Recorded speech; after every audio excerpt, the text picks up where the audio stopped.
Ελλάδα σ' αγαπώ, βάλε ένα γκολ να τρελαθώ. Ρίξε στη μπάλα μια κλωτσιά, σκίστε τα δίκτυα ρε παιδιά.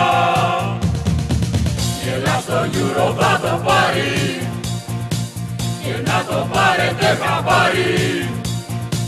Τα χρέη μας θα σβήσουμε και σας νικήσουμε.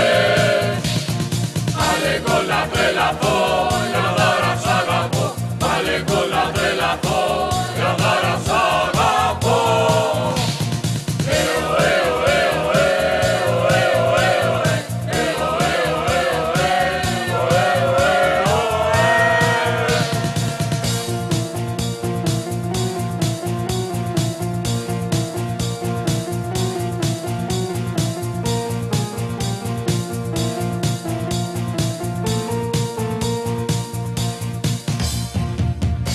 Ελλάδα σ' αγαπώ, βάλε ένα γκολ να τρελαθώ.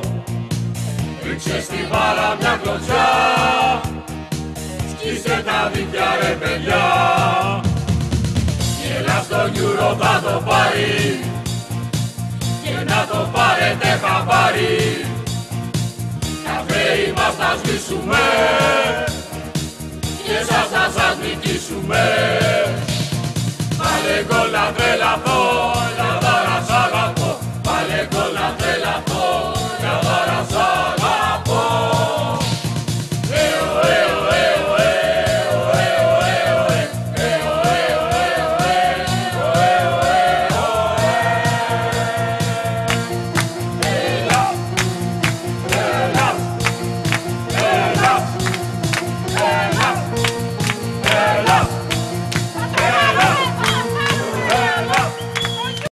Τρέχει ο Σάμαρης, ωραία, Σαμαράς, έλα Αντρέα, βάλ' το, είναι ήρωας, γκολ από τον Αντρέα, 1-0 ο Αντρέας Σάμαρης, ξετινάζει τα δίκτυα του Παρί, 1-0, η εθνική μας ομάδα μπροστά, με τον Αντρέα Σάμαρη, που έκλεψε και εκτέλεσε στη συνέχεια, παίρνοντας την μπάλα από τον γίγαντα Σαμαρά.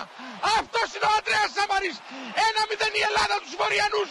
Και τώρα για να ακούσω φωνές εδώ στο εστάδιο Καστελάο, για να ακούσω φωνές. Ποιος φανάζει, ποιος πανηγυρίζει, εμείς οι λίγοι αλλά εκλεκτοί με τον γκολ του Αντρέα Σάμαρη. Γιώργος Σαμαράς απέναντι στον Παρί. Ο διαιτητής ο Κάρλος Βέλα λέει στον Παρί που να σταθεί. Και ο Γιώργος Σαμαράς είναι αυτός στον οποίο ομνεί ένα ολόκληρο έθνος. Έλα Γιώργο, ο Γιώργος Σαμαράς απέναντι από τον Παρί. Η Ελλάδα μπορεί, οι Έλληνες μπορούν. Έφυγε ο Σαμαράς. Σαμαράς γκολ! Γκολ ο Σαμαράς! Γκολ ο Σαμαράς! Έλα ρε Γιώργα ρε! Εμείς θα περάσουμε! Εμείς θα προκριθούμε!